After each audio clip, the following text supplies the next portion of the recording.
देखिए, अलाइन करने के दौरान इस बात का भी ध्यान नशीन रखें अच्छी तरह से कि अगर हम चाहते हैं कि हम प्रॉपर तरीके से अलाइनमेंट करें, तो इसमें हमारे पास आल्टर ट्रिपल ए भी दबा सकते हैं आप, जो अलाइन की विंडो खुलती है जहाँ अलाइन डिस्ट्रीब्यूशन दोनों ऑप्शन है।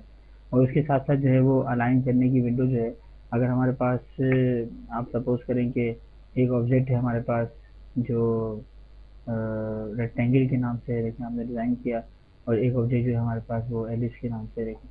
अब अगर हम चाहते हैं कि हम दोनों को अलाइन करवाएं एक साथ, मिसाल के तौर पर दोनों को सेलेक्ट कर लें, और अब आप इस विंडो में कोने से भी ये विंडो आपको मिल जाएगी जिससे हम अलाइन कर सकते हैं। आप जाएंगे इसके अंदर, देखें उसने कहा भाई किया था टॉप पे, वही T for top, C for centre, E for vertical centre, वो कहते हैं। अच्छा, लेकिन उसने कहा देखिए अलाइनमेंट की हमारे पास 5 किस्में हैं। मिसाल के तौर पर एक्टिव ऑब्जेक्ट, जो सिलेक्ट ऑब्जेक्ट है, ये जो सिलेक्टेड है, सही है। अगर हम चाहते हैं कि इनको एक्टिव ऑब्जेक्ट पे काम करवाएं और वो क्या करवाएं, सेंटर सेंटर, तो आप सेंटर सेंटर कर लें। लेकिन अगर किसी ऑब्जेक्ट को हम चाहते हैं कि वो अलाइन हो पेज के साथ, जैसे ये दोनों है ना, इनका ग्रुप बना लेते हैं हम, तो अगर हम चाहते हैं कि अलाइन हो पेज के साथ, उसने कहा देखें एज ऑफ पेज यानी किनारा, जैसे हमने कहा पेज का टॉप लेफ्ट, तो देखिए पेज का टॉप लेफ्ट। इसी तरह तीसरा ऑप्शन है सेंटर ऑफ पेज, बताया मैंने भी आपको सेंटर ऑफ पेज। देखिए यहाँ सेंटर ऑफ पेज किया तो बिल्कुल पेज के सेंटर। यहाँ देखिए एक बात को जरा जनरेशन रखें अच्छी तरह से, कि जो ऑब्जेक्ट हमने बनाया ना, देखिए ये छोटा सा देखिए ऑब्जेक्ट अगर हम बना रहे होते, तो जब हम स्क्रीन को ग्राफ बनाते हैं, ग्राफ, तो व्यू मेन्यू में बकायदा एक ऑप्शन होता है हमारे पास, इसका नाम क्या है, ग्रिड्स। लेकिन अब अगर हम चाहते हैं कि ये जो ग्रिड्स का ग्राफ खोला ना व्यू मेन्यू से आपने, इसके ऊपर हम इसको अलाइन करवाएं, तो क्या है, अलाइन टू ग्रिड, चौथा ऑप्शन है। वो भी क्या, सेंटर सेंटर। देखिए आपने अप्लाई किया तो ग्रिड के ऊपर आके सेंटर हुआ। बिल्कुल इसी तरह से अगर हम चाहें तो हम स्पेसिफाइड पॉइंट भी कर सकते हैं, ये बड़ा प्यारा ऑप्शन है। अब देखिए नोट करें गौर से, हमारे पास दो ऑब्जेक्ट हैं, दोनों को अनग्रुप कर लेते हैं कंट्रोल यू से, कंट्रोल जी से ग्रुप और कंट्रोल यू से अनग्रुप। हमने कहा ये ऑब्जेक्ट जो है अलाइन हो इस ऑब्जेक्ट के साथ, सही है, लेकिन अलाइन होने के बाद स्पेसिफाइड यानी जहां हम चाहते हैं ना वहां नजर आए, तो स्पेसिफाइड पॉइंट किया देखिए आपने, अलाइन टू स्पेसिफाइड पॉइंट।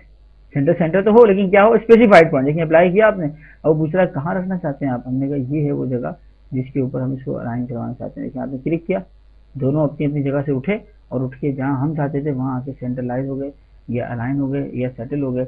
ये बहुत इंपॉर्टेंट टॉपिक है अलाइनमेंट में, इसको अच्छी तरह से मेंशन रखें। याद रखिए कोरल ड्रा में काम करने के दौरान अलाइन तो हम कर रहे हैं, लेकिन डिस्ट्रीब्यूशन को समझने से पहले एक चीज मैं आपको बताना चाहूंगा। पहले हमें काम करते हैं कि जो ग्रिड्स के ऑप्शन खोले थे आपने व्यू में जाके, इसके आप बाकायदा बंद कर दें इसके यहाँ से। अच्छा, अब जो समझाना चाह रहा हूँ मैं टॉपिक आपको इस तरह है कि अगर हमारे पास कोई टेक्स्ट बॉक्स होता, देखिए जिस तरह मिसाल के तौर पर आपने एक टेक्स्ट बॉक्स बनाया, देखिए इस तरह, और उसके अंदर आपने लिखा www.power-2000.com, देखें www.dawat-islami.net। अब देखिए इसको हमने सेलेक्ट करके यहाँ से कट कर लिया और पेस्ट पेस्ट पेस्ट, नोट करें। चाहे तो आप वहीं स्क्रीन पे जाके देना, आप इसको बोल्ड कर लें, इसका साइज बढ़ाना चाहें तो इसको साइज बढ़ा लें इस तरह से। तो समझाना मैं ये चाह रहा हूँ कि ये जो पूरा बॉक्स होता है ना, टेक्स्ट बॉक्स, इसे कहते हैं बाउंडिंग बॉक्स। क्या कहते हैं इसको, बाउंडिंग बॉक्स। और जो पहली लाइन है टेक्स्ट बॉक्स की वो क्या है, फर्स्ट लाइन, जो आखिरी लाइन है वो क्या है, लास्ट लाइन।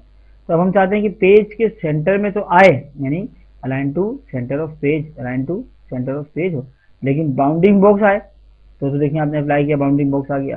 फर्स्ट लाइन आए तो देखिए आपने अप्लाई किया तो सिर्फ फर्स्ट लाइन ही आपको नजर आएगी। और लास्ट लाइन करने का मतलब ये है कि सिर्फ लास्ट लाइन ही आपको सेंटर में आती हुई दिखाई देगी, और कोई लाइन सेंटर में आती हुई दिखाई नहीं देगी। तो ये बहुत बड़ा एडवांटेज है कोरल ड्रॉ में काम करने के दौरान कि आप अगर चाहें तो टेक्स्ट बॉक्स पे भी अलाइनमेंट कर सकते हैं।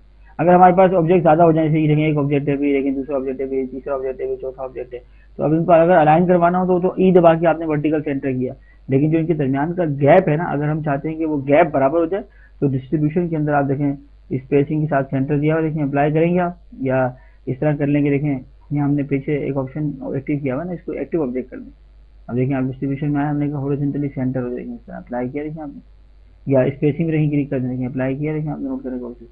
तो उसमें ये होगा कि ये आपस में देखिए डिस्ट्रीब्यूट होंगे इस तरह। क्या होंगे, जैसे फर्स्ट लाइन नहीं करें बल्कि बाउंडिंग बॉक्स की बात करें पूरे, और जैसे ये करेंगे तो हमने अप्लाई किया देखिए डिस्ट्रीब्यूशन के नाम से। आप चाहें तो यहाँ से देखिए सेंट्रलाइज करें और पेज को डिस्कनेक्ट करना पड़ेगा हमें। ये ऑप्शन बड़ा इंपॉर्टेंट है जिसकी मदद से जो है, अगर ये चेक हटा दें यहाँ से ना सारे देखें, और फिर देखें डिस्ट्रीब्यूशन भी अप्लाई करें, इनके दरमियान जो गैप है बराबर हुआ। ये ऑप्शन भी अलाइनमेंट के अंदर मौजूद है, बहुत ही अट्रैक्टिव ऑप्शन है डिस्ट्रीब्यूशन के नाम से।